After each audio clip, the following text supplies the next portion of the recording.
જે સ્વામિનારાયણ નામ લેશે તેના બધા પાતક બાળી દેશે.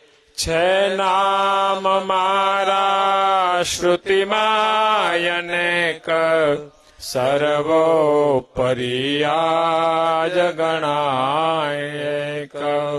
ભગવાન સ્વામિનારાયણે વચનામૃતમાં પ્રથમનું 56મું એમાં લખ્યું છે, અધમ હોય પાપી હોય એક વખત સ્વામિનારાયણ નામ બોલે તો બ્રહ્મલનો નિવાસ થઈ જાય, અક્ષરધામનો અધિકારી બની જાય. આપણા સંપ્રદાયનું નામ ઉદ્ધવ સંપ્રદાય છે. આના સ્થાપક પૂજ્ય રામાનંદ સ્વામી છે.